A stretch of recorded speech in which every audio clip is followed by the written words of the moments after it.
We begin in the Middle East, where Israel says it is now closer to ensnaring the mastermind of the brazen October 7th attack on Israel.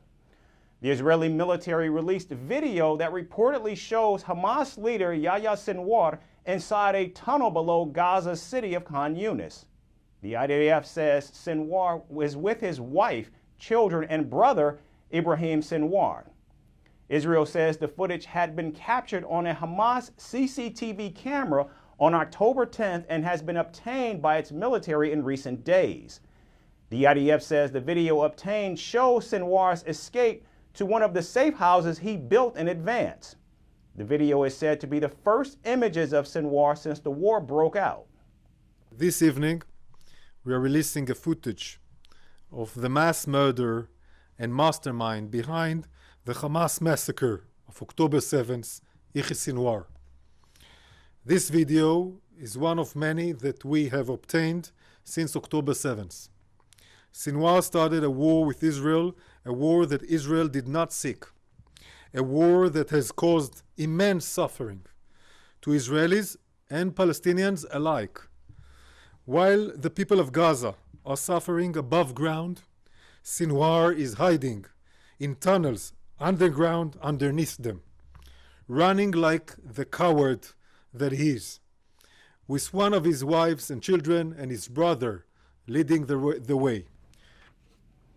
Now the Hamas leader is Israel's most wanted man and the military's top target of the war in Gaza.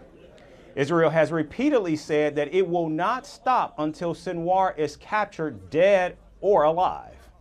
So far, the Hamas leader has remained elusive despite intense bombings of Khan Younis, his hometown.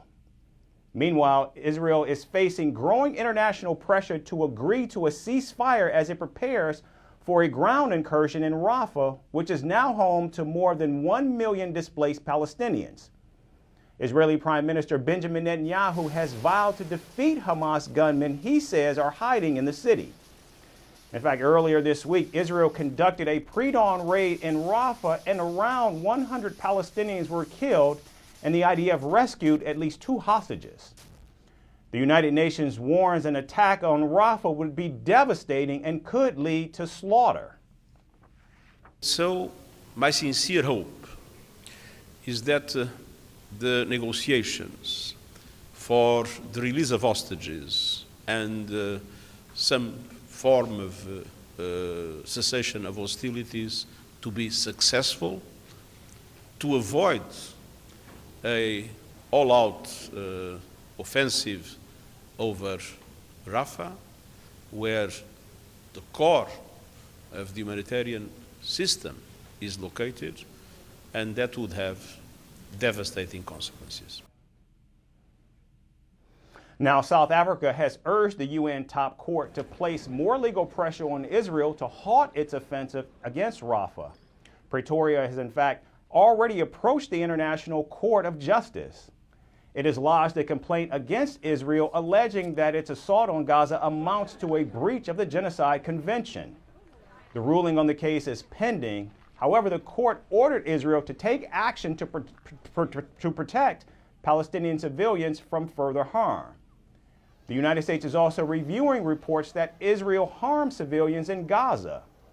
Now, this is under a set of guidelines aimed at ensuring that countries receiving arms from America conduct military operations in line with international humanitarian law. We are reviewing incidents in the current conflict according to the process set out in the CHRG. That process is not intended to function as a rapid response mechanism. Rather, it is designed to systematically assess civilian harm incidents and develop appropriate policy responses to reduce the risk of such incidents occurring in the future, and to drive partners to conduct military operations in accordance with international humanitarian law. So you do have CHRG processes looking into Israel's military conduct? We do. We have said that before, yes. Meanwhile, talks involving the United States, Egypt, Israel, and Qatar on a Gaza truce continue in Cairo.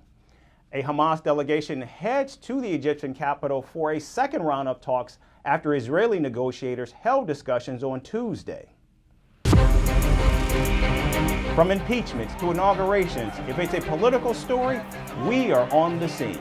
The race for the White House is heating up. We're beating Biden. How dare he say that? If it's breaking news, we're live with the latest coverage. From the White House, the State Department, and Capitol Hill, we know the issues, but above all, we know the players to bring you the latest in-depth analysis on all the key stories that we're covering. I'm Eric Ham. Join me from Washington here on First Post America.